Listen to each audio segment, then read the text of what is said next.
as he helps people like you not only clarify your financial goals, but to invest with military precision to achieve them. Listen in for mission-focused financial planning and disciplined investment management strategies that will help you turn your dreams into reality. Now, it's time to strap in and prepare for takeoff as we kick in the afterburners for today's show. This show has one mission: to make your dreams reality. I'm Steve Anchorstar, and I'm On Time, On Target. Welcome, everyone, to On Time, On Target Financial Thought Leadership Series. We are so privileged today to have Chick Herbert with us, who has done all kinds of things. You heard that in his bio, but you can see a theme from somebody that was really kind of mature at a young age, who moved quickly into the coaching, mentoring, serving as a role model for others. And that's why I wanted to have him on the show today, so you can hear his story, hear his words of wisdom, and hopefully apply that to whatever situation that you're in. But I do have to say, you have to be a little bit honest, that I met Chick when I was a very young, impressionable 17-year-old, because we both went to Iowa State, and it was during rush week. So it was the week prior to starting school my freshman year. And I started rush, and I was bouncing around at the different events. And I remember meeting Chick and another Delta Upsilon fraternity brother named Jeff Roseland, Rosie. And I swear to you, I looked at these guys, I talked to them for a few minutes, and I walked away, and I wondered if I was even good enough to be in this fraternity, because I was like, those are the guys I want to be when I grow up. So it was just an amazing role models, and made me want to join that fraternity, which I was very fortunate to have been asked later that week to join, and change my life for the better. So with that, Chick, welcome to the show. We've talked a few times in our careers, but it's finally good to have a sit-down interview with you, and it's just a privilege to have you on board. So why don't you start us out with some of your backstory type stuff, and let them get to know you. Go ahead. Thanks, Steve. That's a flattering story. I'm not sure. Your listeners may question your character, because if they knew me, they may question whether you've got a good sense of that. But I really appreciate your kind words. That's very humbling, and a long time ago for both of us. Yes. A quick story, as you know, I do some speaking around the country, and I was at an event a couple of years ago, and I had my name tag on, Chick Herbert, and my name is spelled C-H-I-C-K. And a woman from Montreal came up to me, and she introduced herself, and she said, "Chic Herbert?" And I said, well, yeah. The French version, yeah. Yeah, that's the cool road name, but I'm actually Chick because I'm from Iowa. So I grew up in Iowa, went to Iowa State, was an engineer, as you were, and had a chance to go to work in California for some internship experience in Silicon Valley, which was really unique and fun. Oh, I bet, yeah. Then had the opportunity to go to work for Motorola, which was back in the day when it was really recognized as one of the great American companies, especially in the high-tech world, and competing against the Japanese, which at the time we were not doing very well as a country. And so it was a great experience, and learned a lot, but knew I didn't want to be an engineer by degree or by practice, even though I was by degree. It was a great place to learn. And I had a chance to come and work for a small consulting firm. And I was 26 at the time, and I was standing up in front of people that were twice my age with twice the pedigree, if not 8 times the pedigree, and working about, I'd say 15 or 16 different industries. And then within those industries with all different functions. So whether it was working with their sales teams, their accounting teams, their marketing teams. And it was a really unique time where I had an incredible mentor that I was working for, who just invested a significant amount in me. And so to be 26, and I did that for 5 years, it really accelerated my development and my career, and exposed me to a lot of great leaders that I could emulate and pick and choose the things that I thought were effective in how they led their teams and how they interacted with other people. So that was a great time. And then I had a shift where, and my focus in that role was to work with the executive team on educating them on some of the principles that we were espousing, and to identify where in the company they had issues that they wanted to improve. And then I worked with their employees to teach them the problem solving model and the tools that we were using.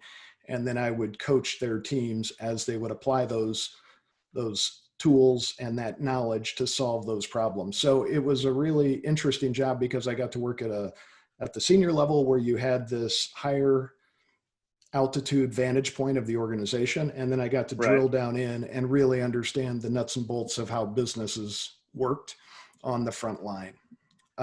Did that for about 5 years and then had a chance to go to I really wanted to apply what I had learned. So it's fun to coach other people.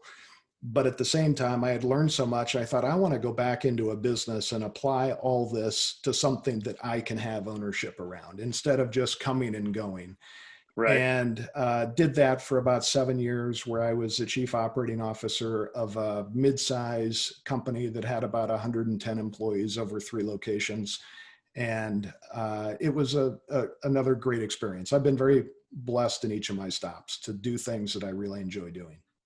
Yeah, well, thank you for sharing that with us. And thinking back to, as an engineer as well, I never did actually make it into an engineering job because I went into the military and was very blessed to be able to fly airplanes.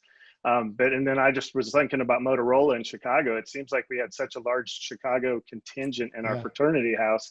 There were a lot of folks going back up to that area and working for Motorola, especially the engineering types, if you will. But one thing you said there really kind of made me think as well is you talked about the mentoring you had as an early age. And I think that's so critical because I was very fortunate to have mentors in the fraternity, whether they knew they were mentoring me or not. And that's interesting because now kind of on the other end, you don't realize who's taking notes off of what you're saying and doing all the time, but it's true. And that's why I wanted to bring out this leadership series so people could learn. But yeah, mentoring at a young age and getting you and have their trust in you to get you to the front of the room and talking in front of folks, that is just really invaluable experience. So thank you for sharing that with us.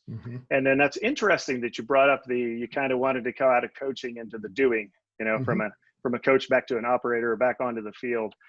So that is pretty cool. And I just love that story. The next step kind of in your journey was you spent a significant amount of time at Wells Fargo. And for the listeners, you're going to hear that, global sales team, leadership development, strategy team, those are positions that you don't just get to do if you can't back it up with your expertise and your wisdom and your ability to really sort through the weeds and look at the big picture. So tell us about your time at Wells Fargo. Well, it was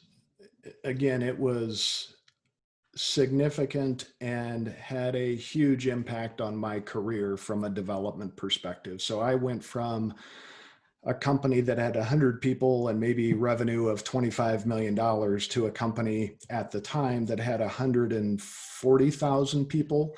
Right. And then when Wells Fargo acquired Wachovia, we went to about 280,000 people and revenue of $10 billion. And so actually, I'm sorry, revenue of about $50 billion and profit of around $5 billion. So just when I first went, the zeros in the numbers were just mind-boggling. But whether it's a large, small, public, private, family-owned, doesn't matter.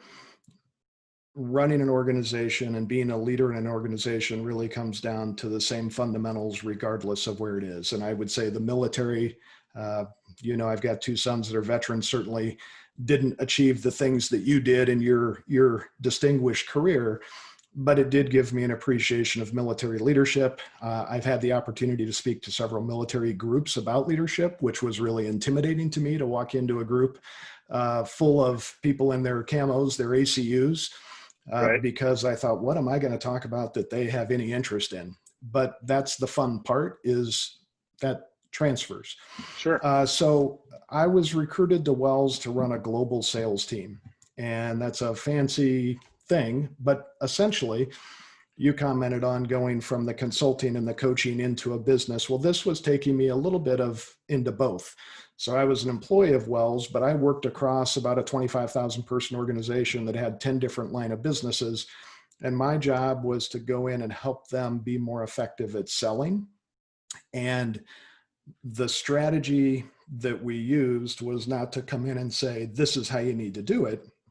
The strategy was to come in and ask questions to get them to recognize the way they were doing it may not have been that strategic. So if you had a sales territory that was Texas, I might say, hey, Steve, tell me about how you carve out your week.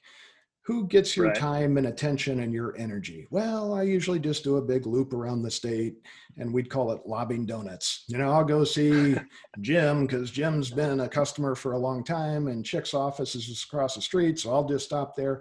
And there wasn't any sense of strategy. And Right. so from that, the whole intent was to get them to recognize that themselves without us having to beat it over their heads, but then to continue to ask questions so that we could develop a sales playbook. So let's indoctrinate the best practices and figure out how we can all be more effective. So I did that for about 3.5 years, which again, I was really blessed to have someone that was outside of the company that Wells Fargo had hired to basically be our outside expert. And my job was to ultimately become him. And so Okay. second person who just invested a lot in me and that I spent a lot of time on the road with, which if you've traveled with people as you have for Right. in your military experience, you build close bonds. Sure. So I did that. And then I had an interesting opportunity where I was asked to apply for a job that would be in HR. And that wasn't my aspiration, but what was really cool about it was responsible for the leadership development strategies and methods, and then the talent planning for about a 60,000 person organization. And so talent planning or talent management, essentially, if we look at the CFO of the mortgage company, which is a huge job, who are the people that we see next in line that have the capacity to be a future CFO?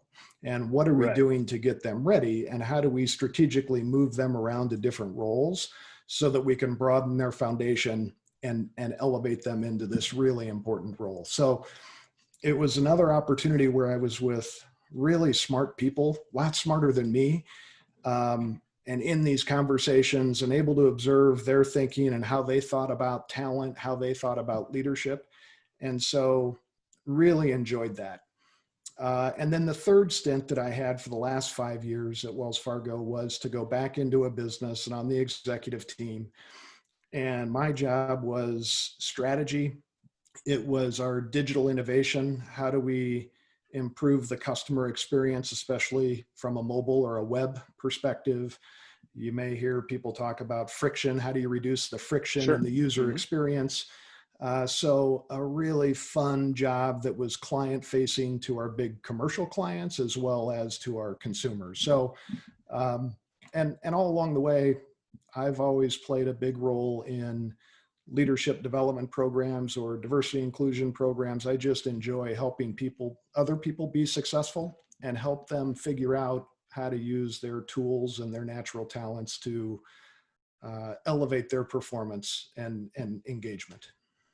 Sure. Those your leadership experiences and training others and trying to mentor younger folks as they move up sounds just like the military, trying to expose everybody to different things so that way out of that growth pattern your next generation of leaders emerges. So it sounds like from all these experiences that you've had, the ones before and the ones at Wells Fargo, really set you up perfectly for consulting, on your own, because you've got such a breadth of knowledge. And again, it's not being the smartest person in the room, but it's being able to focus all of the people to get them pointed towards one objective or one goal.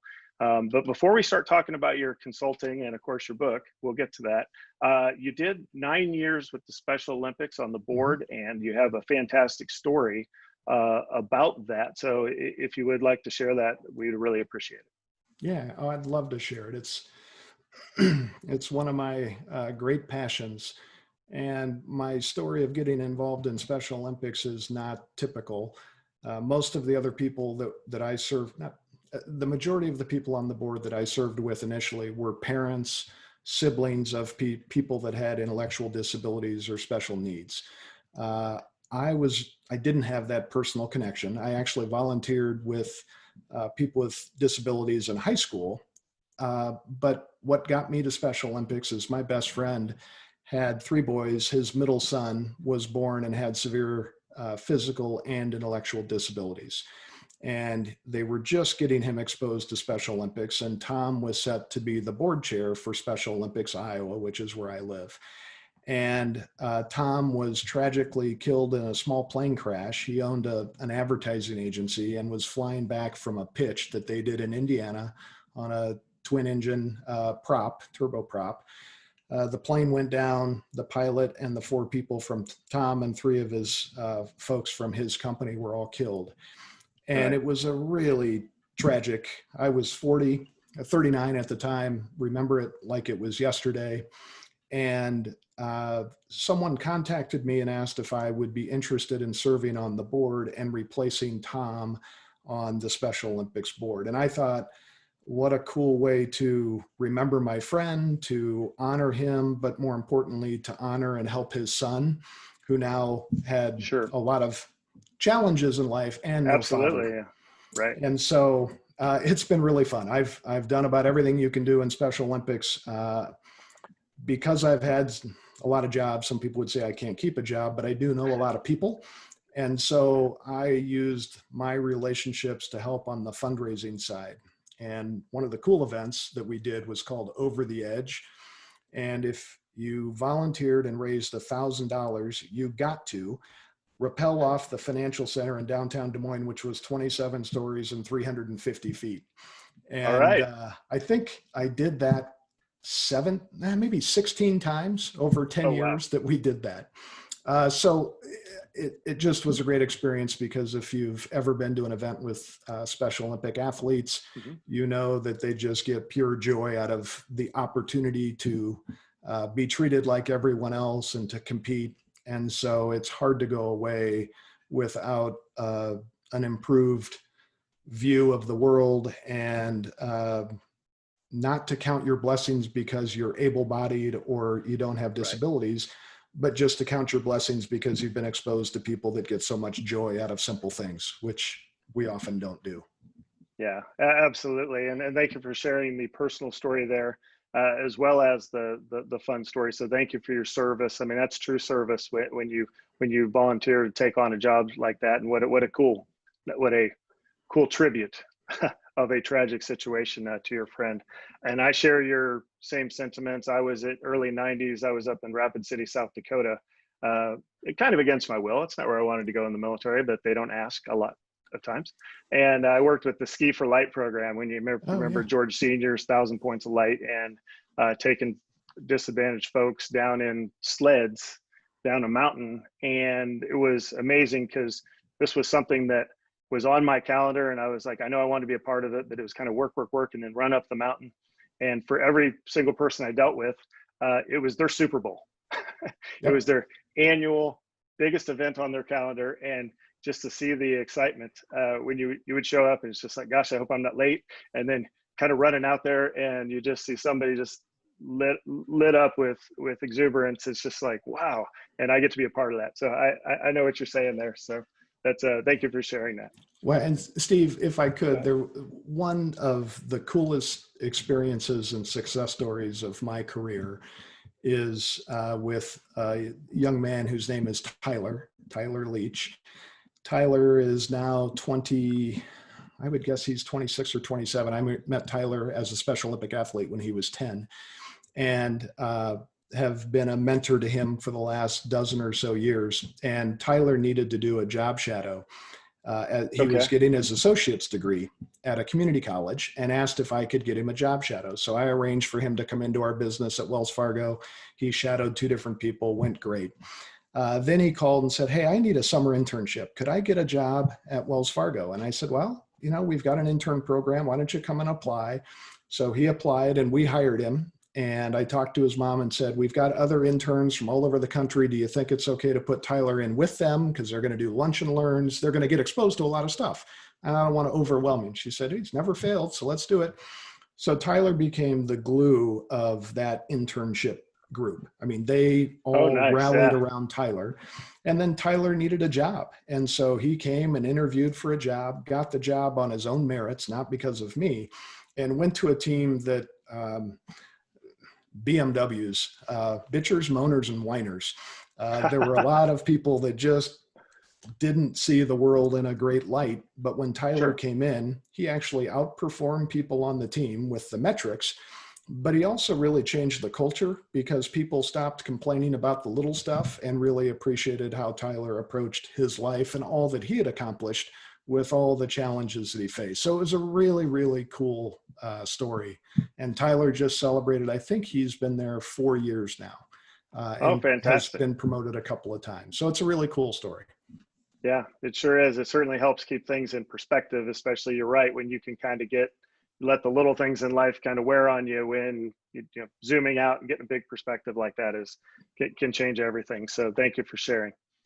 Where I want to transition next with our talk is you wrote a book, and I want you to talk about that story, kind of when you first thought about it, talk about your co-author, what's the book about, and maybe some of the finances, since it is a finance show, of behind the book, and for anybody that's thinking about writing a book out there, and how much money you're either going to make or not make. So go ahead, tell us about the experience. Oh, write a book. No, I'm kidding.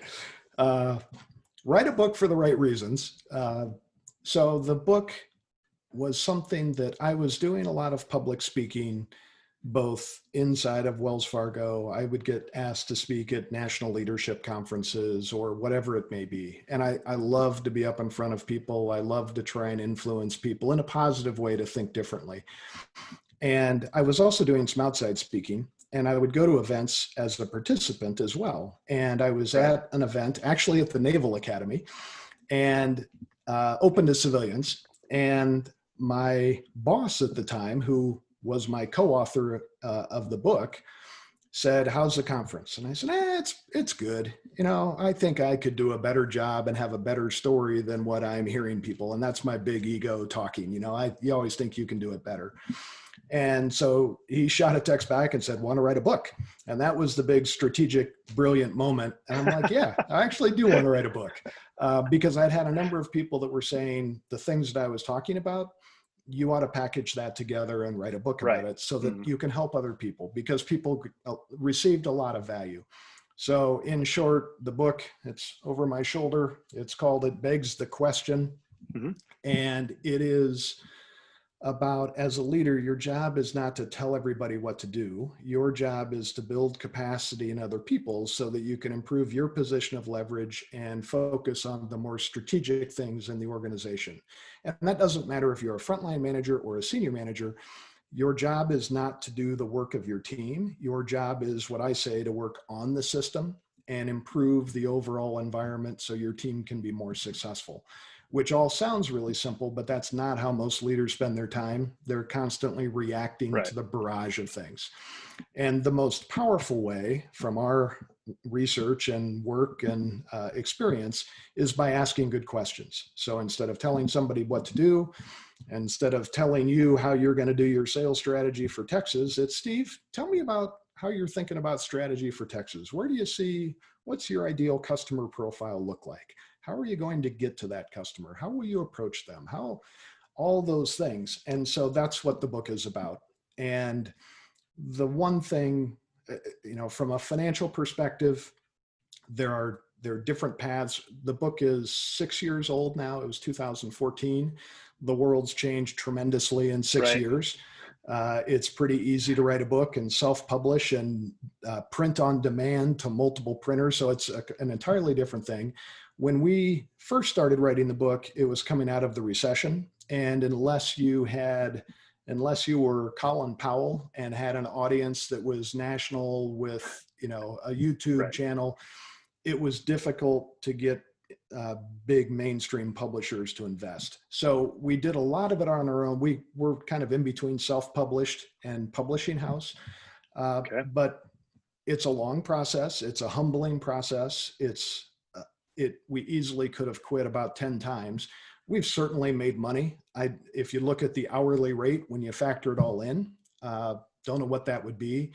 We've sold, I would guess, over 10 to 11,000 books, which I'm really proud of. Sure, yeah. We created an audio book. We did an ebook. So in every step of that process, it was just a tremendous learning opportunity from a marketing perspective, from a website development perspective, a distribution perspective. So you're essentially, you're launching a business. And so I've got a couple of LLCs that I manage, one for the book and then with my co-author and all the associated materials, and then one for my consulting and speaking business. So even I'm really proud of the book. I mean, I think it's a very good book. It's a simple read. We call it a 2 airplane ride book. So if you're flying across the country, you could probably finish the book. But the feedback has been that it's very practical. It's giving you things that you can put into practice in the very next coaching conversation that you have with someone on your team. And that's how I really like theory, but if I can't do anything with it, it's not valuable to me. Right. Well, that sounds good. Are you planning a revision in the future or another book, or undecided on what the future might hold? It's a great question. Undecided at this point, it would be the short answer. We've done 3 revisions. And so in each reprint, we've made slight modifications, but not a big overhaul. But the hard part is, and with your success, I don't know you well enough at this stage in your career, but I'm a perfectionist. And it's really hard to be a perfectionist when you write a book because it's never done. You always want to just run out of time. Yeah. Well, and you never run out of time because you could kick the can forever. So there's so many people out there with new books and all this. I don't want to just go through it to do another one. It's got to be what's that unique niche that blends in with this one. And we've got some ideas, but it's a lot of work and I'm old. I bet. And did you, when you go to speak, do you carry a few with you, or did you at the beginning and you don't do that anymore, or kind of hand them out? Or yeah, that's a great question. A lot of times when I would speak, the organization would buy, so if I'd be speaking to 500 people, they'd buy 500 copies and they would give them out to everybody who attended. And then it was really odd and humbling, and still is odd and humbling when people say, "Hey, will you sign my book?" And I kind of look around like, who are you talking to? There's an author around here somewhere, right? Exactly. I'm proof that anybody can write a book. So in most cases, the organization will purchase them, or in some cases, they'll have me ship them to the hotel or event, and then people have the option to purchase from them on site. But we've got a website, and again, the goal isn't to make $1 bazillion. It really is just to give people practical tools that they can use to become more successful. Absolutely. So tell us a little bit about what you're doing now. The other piece about the book is I have taken vacation from my day job to go do my second job. I've done that for about 8 years now. So when I go speak, I would take vacation and I'd fly to Arizona and I'd speak at a national sales meeting, and I'd fly home the next night and get home at midnight. So essentially have 2 jobs, but I left Wells Fargo. My co-author was actually named the CEO of the company I work for now, which is called NCMIC. And he had contacted me when he was named CEO and said, "Hey, I'd like you to come in and do some of your work, both around the book as well as some other things in their sales organization." And so I did 1 gig, and then I did another gig, all while working at Wells and all while taking vacation. And ultimately they said, "Why don't you just come to work here? We don't have anybody." It's a 220 person organization. "We don't have anybody that looks like you, that has kind of the breadth and the things that you can do." And so I was really blessed where they created a role for me, and I get to do all the things that I've talked to you about so far in this interview. It's a blended role that was created specifically for me. And so I'm doing strategy. I'm running big strategic initiatives. I'm working with our sales teams to become more effective sellers. I'm working with our leadership management committee to help them become more effective leaders. I'm working on our diversity inclusion. I'm co-hosting a new podcast that we're starting. There you go. Yeah. So it's everything from plunging the toilets to shoveling snow. But that's the kind of job I like, where it's got a lot of breadth. Oh, very nice. And then along the way, we figured out that we had a common experience. And again, I think it was through another fraternity brothers of ours posted some pictures of being on an aircraft carrier. So I was fortunate enough to do that it's been an overnight kind of deal. So, but Chick, tell us about your experience doing that. Well, Steve, it was the coolest. Well, next to my wedding day and the birth of my three sons, it was one of the coolest things I've ever Right. gotten to do. So at Leaders at Sea, and I had to get myself to Jacksonville, Florida, Jacksonville Naval Air Station. And I had the opportunity to fly out to the USS Eisenhower, which was doing war games in the Atlantic. And it was about 90 miles off the coast. So we flew out in a Greyhound and did the tailhook landing and spent 24 hours aboard during war games. And it was the most incredible experience in 24 hours of my life. We could take pictures everywhere except one of the tactical war rooms where they had all the screens up.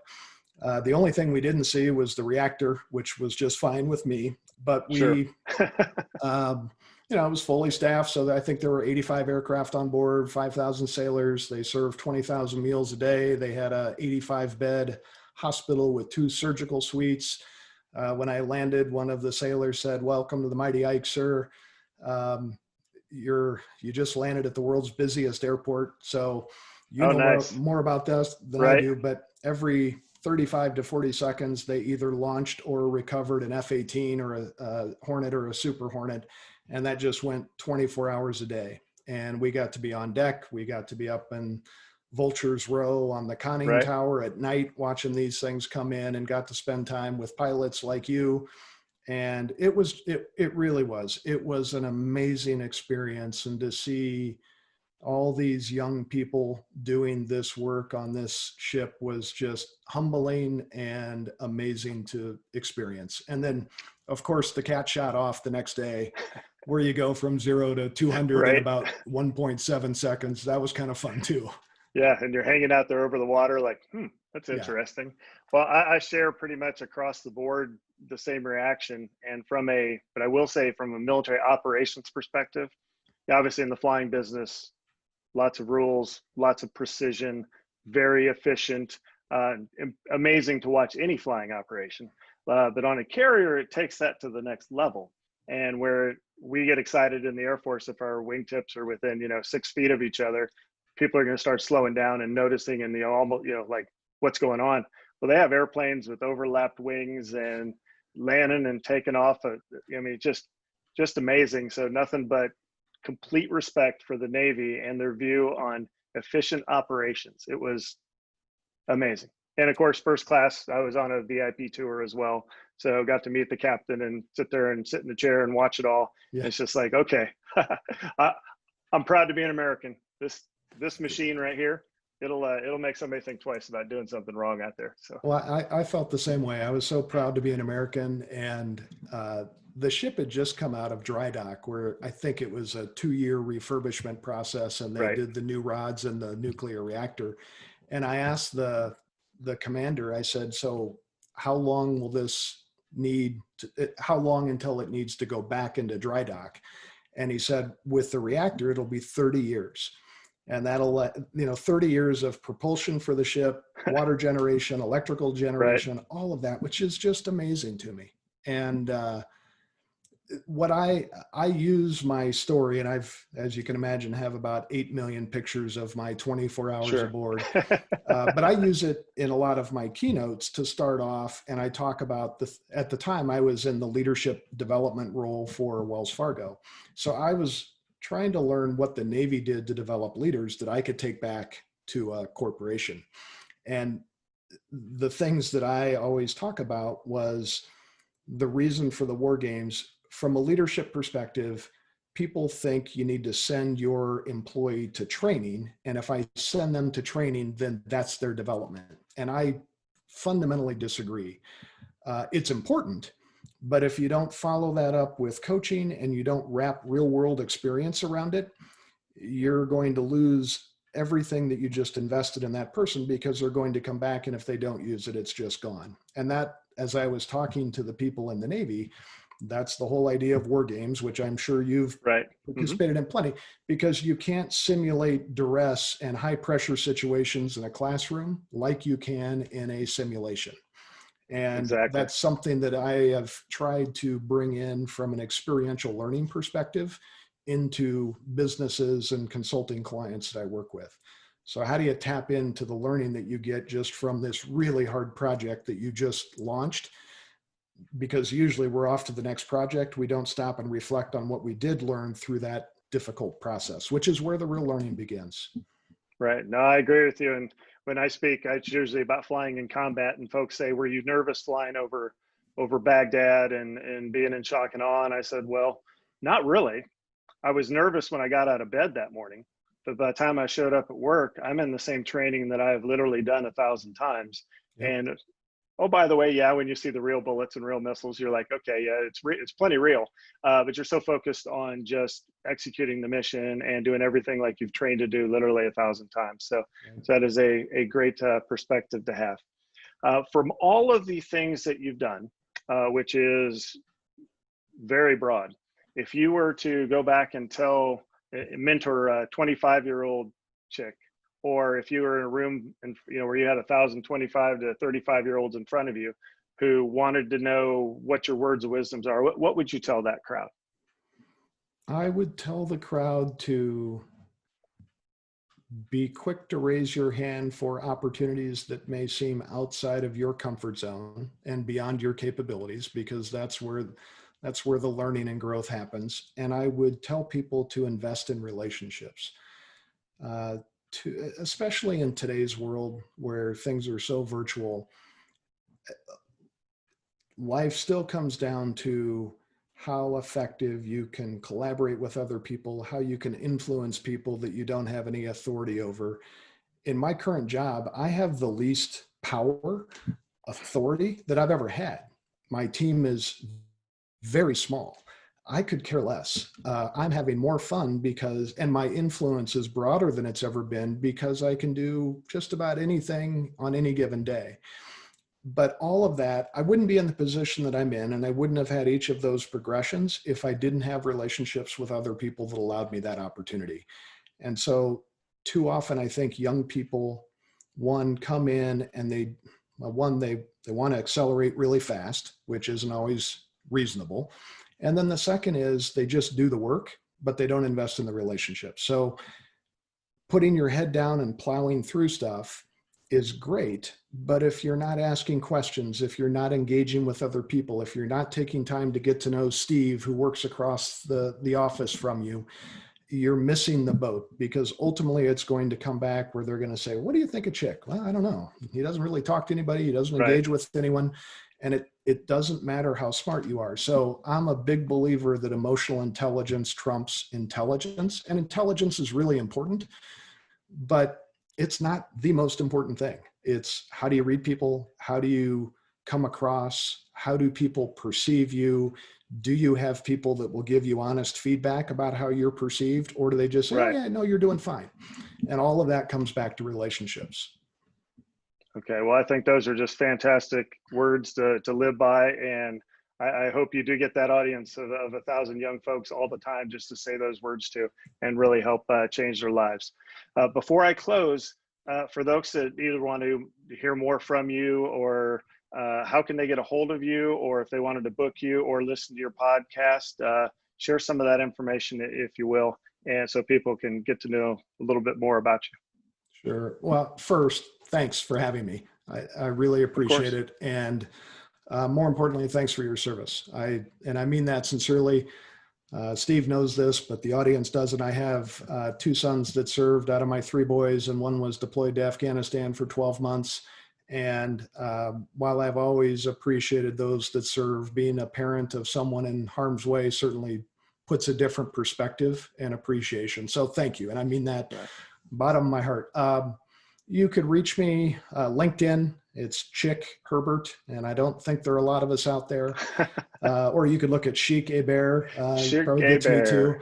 I'm on Twitter at Chick Herbert, and my email is it's CHICK, so chick.herbert number2@gmail.com. And then the last thing, I do have a website. It's not super fancy, but for my speaking and the book, it's questioncentriccoaching.com.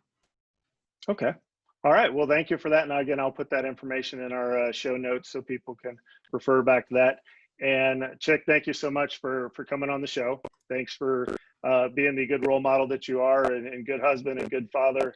And, thanks for mentoring me as a 17-year-old that was probably a little too cocky than I needed to be. And I needed much mentoring from you and our fraternity brothers to kind of make me a better version of myself to send me out in the world.